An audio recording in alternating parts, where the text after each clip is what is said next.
Dear students, आप सभी का स्वागत है। आज के क्लास में हम रेस्पिरेशन देखेंगे, यानी श्वसन क्या है ये हम देखेंगे। श्वसन का मतलब सिर्फ सांस लेना या सांस छोड़ना, इनहेलेशन एंड एक्सहेलेशन ही नहीं, बल्कि हमारे द्वारा जो भोजन खाया जाता है उस भोजन को तोड़ करके एनर्जी प्राप्त करना, ये हमारा रेस्पिरेशन या श्वसन कहलाता है। हम इसे ऐसे कह सकते हैं कि respiration is the process in which glucose is broken down to get energy and this process of respiration, अगर हम बात करें ये प्रोसेस जो है रेस्पिरेशन का, ये दो प्रोसेस है इसका।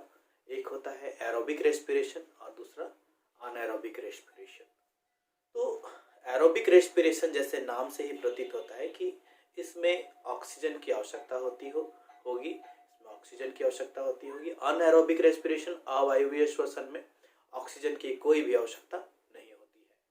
तो हमारा जो एरोबिक रेस्पिरेशन होता है इसमें हमें 38 एटीपी एनर्जी मिलती है और अनएरोबिक रेस्पिरेशन में सिर्फ 2 एटीपी एनर्जी हमें प्राप्त होता है। तो आइए हम इसे डिटेल में समझने का प्रयास करें। पहले हम बात करते हैं रेस्पिरेशन। रेस्पिरेशन क्या है? रेस्पिरेशन यानी श्वसन। श्वसन क्या है? श्वसन हमारे द्वारा जो फूड खाया जाता है, भोजन खाया जाता है, उस भोजन का टूटना और टूटने के पश्चात हमारे बॉडी को एनर्जी मिलना। ठीक है, जो हमारा बॉडी एनर्जी प्राप्त करता है ऑक्सीजन के एब्सेंस में या ऑक्सीजन के प्रेजेंस में, इस प्रोसेस को ही हम रेस्पिरेशन कहते हैं। ये दो तरह का होता है, एरोबिक और अनएरोबिक रेस्पिरेशन। दोनों प्रोसेस में पहला जो प्रोसेस पाथवे होता है वो हमारा होता है ग्लाइकोलाइसिस का। ग्लाइकोलाइसिस का मतलब ये हुआ कि जब ग्लूकोज साइटोप्लाज्म में बिना ऑक्सीजन का टूटता है, बिना ऑक्सीजन के यानी in the absence of oxygen के जब ग्लूकोज टूटता है तो पायरुविक एसिड का फॉर्मेशन होता है। तो आज चलिए हम लोग सबसे पहले एरोबिक रेस्पिरेशन पर बात करते हैं। Aerobic respiration. तो एरोबिक रेस्पिरेशन क्या है? इसमें जो ग्लूकोज है, जैसे ये मान लीजिए हमारा ये कोशिका है, तो कोशिका यानी शेल है, तो शेल क्या, ये जो बाहरी एक मेम्ब्रेन होता है इसको हम लोग बोलते हैं सेल मेम्ब्रेन। ठीक है, सेल मेम्ब्रेन, और यहाँ पर हमारा न्यूक्लियर मेम्ब्रेन है। ठीक है, तो यहाँ पर सेल मेम्ब्रेन और न्यूक्लियर मेम्ब्रेन के बीच जो जेली लाइक स्ट्रक्चर होता है, बहुत सारे ऑर्गेनल्स भी होते हैं इसमें। जितना भी हमारे द्वारा खाया गया भोजन हो, ग्लूकोज हो, एमिनो एसिड हो, मिनरल्स हो, वाटर हो, everything is available there, everything is available here, यहाँ पर प्रेजेंट रहते हैं। ग्लूकोज इस पार्ट में, ये हमारा क्या है, साइटोप्लाज्म है। साइटोप्लाज्म है, तो साइटोप्लाज्म में ही ग्लूकोज फर्स्ट टाइम ब्रेक करता है। ये दोनों प्रोसेस में होता है, वो एरोबिक हो या अनएरोबिक रेस्पिरेशन हो। तो एरोबिक रेस्पिरेशन में क्या होता है, पहले आप इसको समझ लीजिए। जैसे आपका ये ग्लूकोज हो गया, ग्लूकोज टूटता है, कैसे टूटता है?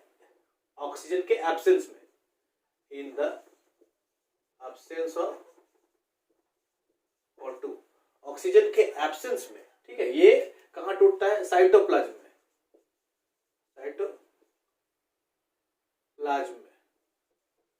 साइटोप्लाज्म में ये टूटता है और टूटने के पश्चात बनाता है पायरुविक एसिड, है ना। ये पायरुविक एसिड बनाता है C3H4। ये पायरुविक एसिड के 2 मॉलिक्यूल को बना लेता है। ठीक है, तो आप फिर से एक बार देख लीजिए कि इस प्रोसेस में हमारा टोटल जो ग्लूकोज है ये साइटोप्लाज्म में टूटता है और टूटने के बाद ये हमारा क्या है, पायरुवेट बोल सकते हैं इसको, या पायरुविक एसिड। इसको 2 नाम से जाना जाता है, पायरुवेट या पायरुविक एसिड। तो जब ग्लूकोज साइटोप्लाज्म में टूट करके 2 मॉलिक्यूल पायरुवेट का बनाता है, तो इसमें हमें टोटल 4 एटीपी एनर्जी मिलती है। तो 4 एटीपी जो होता है 4 एटीपी। सर ये 4 एटीपी क्या होता है? ये एटीपी क्या होता है? तो एटीपी जो है, एटीपी है एडेनोसाइन ट्राइफॉस्फेट। ठीक है, तो यहाँ पर 4 एटीपी एनर्जी हम लोग को मिल जाता है। ठीक कितना एनर्जी मिल जाता है, 4 एटीपी एनर्जी।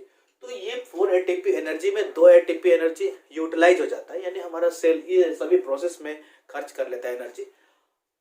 सर ये एटीपी क्या है बोले तो आप एटीपी देखिए, जो एनर्जी है ये एनर्जी इसी फॉर्म में नहीं होता है, एनर्जी जो है वो स्टोर होता है एटीपी के फॉर्म में। तो आप समझ लीजिए adenosine diphosphate plus phosphorus inorganic ये हमारे साइटोप्लाज्म में प्रेजेंट होते हैं, और जैसे इन्हें एनर्जी मिलता है एडेनोसाइन डाइफॉस्फेट और फास्फोरस इनऑर्गेनिक को जैसे एनर्जी मिलता है, ये मिल करके ये डाइफॉस्फेट है यानी 2 फॉस्फेट है, ये मिल करके क्या बना लेते हैं, ट्राइफॉस्फेट यानी 3 फॉस्फेट बना लेते हैं, एटीपी। तो ये एटीपी जो है ना, जब हमारे सेल को एनर्जी चाहिए किसी भी कार्य के लिए, या फिर कोई केमिकल रिएक्शन हो या फिर किसी तरह का कोई बॉडी में एनर्जी चाहिए, कोई एक्सरसाइज आप कर रहे हो, बॉडी में मूवमेंट हो रहा है, तो एनर्जी के बिना तो मूवमेंट होगा नहीं। तो ये एटीपी फिर टूटता है, ये एटीपी टूट करके फिर से टूट करके क्या बना लेता है, तो ये बना लेता है ATP plus phosphorus inorganic plus energy. तो ये एनर्जी आप यूज कर लेते हैं, ठीक है। तो ये तो प्रोसेस हो गया हमारा, कैसे एटीपी यूज होता है, कैसे ये कंजर्व रहता है, एनर्जी कैसे कंजर्व रहता है एटीपी के फॉर्म में, ये हमने देख लिया। बात ये है कि अब अगला स्टेप क्या है।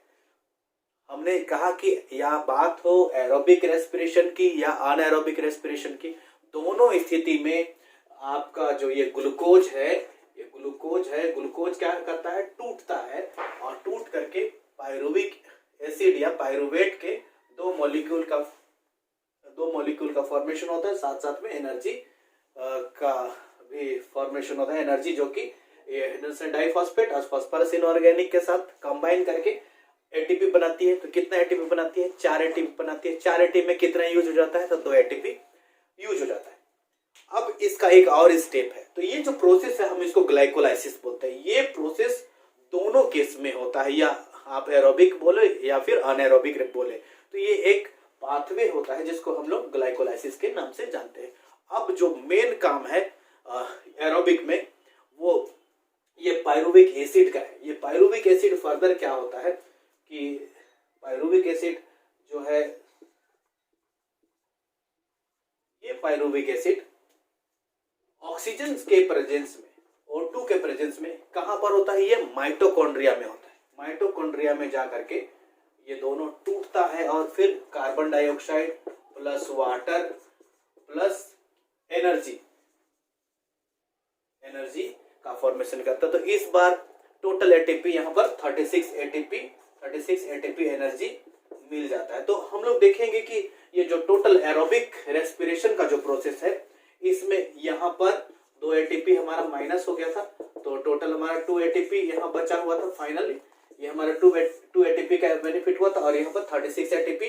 तो इस तरह से अगर हम ओवरऑल लिखे तो हम इस तरह से लिख सकते हैं कि C6H12O6 ये ग्लूकोज है, ये ऑक्सीजन के प्रेजेंस में टूटता है तो कार्बन डाइऑक्साइड बनाता है, वाटर बनाता है, और साथ साथ में यहाँ 36 एटीपी और यहाँ पर 2 एटीपी, टोटल कितना हो गया 38 एटीपी एनर्जी बनाता है।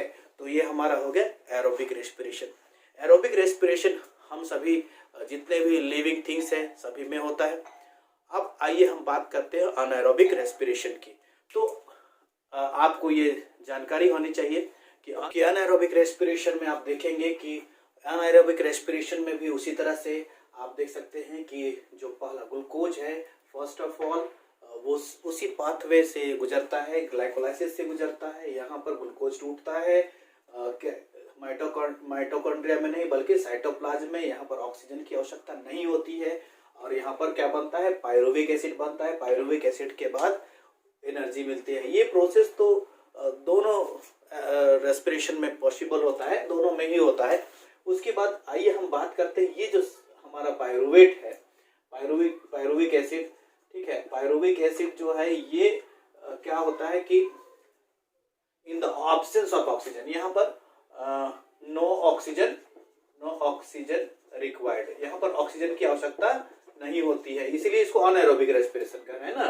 तो यहाँ पर जब ये आप देख रहे हैं कि ये जो टूटता है तो टूटने के बाद अल्कोहल का फॉर्मेशन करता है। ये एक्चुअली यीस्ट सेल में, ये पॉसिबल होता है। ये यीस्ट में अगर हम बात करें तो यीस्ट में इस तरह से पायरुविक एसिड जो होगा उसको ऑक्सीजन की आवश्यकता नहीं होगी, ये कार्बन डाइऑक्साइड बनाएगा और साथ साथ में यह इथेनॉल बनाता है, यानी C2H5OH, ये हमारा इथेनॉल का फॉर्मेशन करता है। इथेनॉल के साथ साथ 2 ATP एनर्जी का यहाँ पर फॉर्मेशन हो जाता है। तो ये प्रोसेस आप पूरा देख सकते हैं कि ये यीस्ट में इस तरह का होता है, जिसमें अल्कोहल बनता है। ये अल्कोहल बन रहा है, देख रहे हैं। और अनएरोबिक रेस्पिरेशन हमारे मसल सेल्स में भी होता है चिल्ड्रन। जब हम कभी किसी तरह का फिजिकल एक्टिविटी करते हैं, ज़्यादा फिजिकल एक्टिविटी करते हैं, तो हमारे मसल्स को, हमारे सेल को ज़्यादा से ज़्यादा ऑक्सीजन की आवश्यकता होती है, क्योंकि आप ऑक्सीजन दोगे तभी वो क्या होता है, टूट करके एनर्जी में, कार्बन डाइऑक्साइड और वाटर में चेंज हो जाता है। तो इस क्रम में जब हम दौड़ रहे होते हैं तो हम मुंह खोल करके ज़्यादा से ज़्यादा ऑक्सीजन लेने का प्रयास करते हैं, हम हाँफते हैं, ज़्यादा से ज़्यादा ऑक्सीजन हमारे लंग्स में जाए और फिर वो डिफरेंट सेल तक जा सके, ताकि एरोबिक रेस्पिरेशन हो सके, ताकि हमें 38 ATP और एरोबिक रेस्पिरेशन से मिल पाए। हम इसलिए मुंह खोल करके, नाक बड़े थुथुने फुला करके सांस लेते हैं। एक्चुअली यहाँ पर क्या होता है कि मसल्स बहुत अधिक है, ऑक्सीजन पूरा मिल नहीं पाता है, और इस स्थिति में कई बार जब हम ज़्यादा मेहनत कर रहे होते हैं, जैसे खिलाड़ी लोग क्या करते हैं, बहुत ज़्यादा दौड़ रहे होते हैं, तो फिजिकल एक्टिविटी अधिक हो जाती है, ऑक्सीजन सेल को मिलता नहीं है। वैसे केस में मसल्स में भी अनएरोबिक रेस्पिरेशन होता है, और उस अनएरोबिक रेस्पिरेशन के केस में भी ये पहला प्रोसेस तो जरूरी है, ये होगा ही होगा। लेकिन ये जो सेकेंड जो प्रोसेस देख रहे हैं, इस पायरुविक एसिड टूटता है। तो पायरुविक एसिड टूटने के बाद यहाँ पर कार्बन डाइऑक्साइड के साथ साथ यहाँ पर अल्कोहल नहीं बल्कि लैक्टिक एसिड का फॉर्मेशन करते हैं। यहाँ पर वो लैक्टिक एसिड का फॉर्मेशन करते हैं। क्या चीज का फॉर्मेशन करते हैं? लैक्टिक एसिड का फॉर्मेशन करते हैं, और साथ में 2 ATP एनर्जी मिलती है। इस तरह हमने देखा कि अनएरोबिक रेस्पिरेशन में यीस्ट सेल में पायरुवेट टूट करके अल्कोहल, कार्बन डाइऑक्साइड और 2 ATP एनर्जी का निर्माण करता है। On the other hand muscle cells में वो पायरुवेट टूट करके लैक्टिक एसिड का फॉर्मेशन करता है तथा एनर्जी हमें प्राप्त होती है।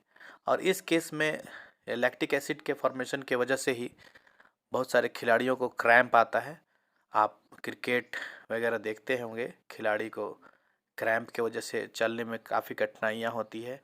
मसल्स में क्रैम्प आते हुए, जिस मसल्स में आ जाता है लैक्टिक एसिड की अधिकता के वजह से होता है। हम फिर नए टॉपिक के साथ आपके साथ उपस्थित रहेंगे। धन्यवाद।